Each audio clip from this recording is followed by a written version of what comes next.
তখন হতে পারে সেই ন্যায় বিচারে তার মনে কষ্ট হয়।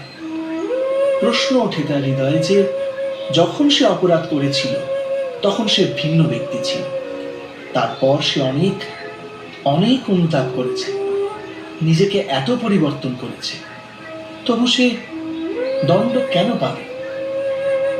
কিন্তু যেখানে আঘাত আছে সেখানে প্রত্যাঘাতও থাকবে।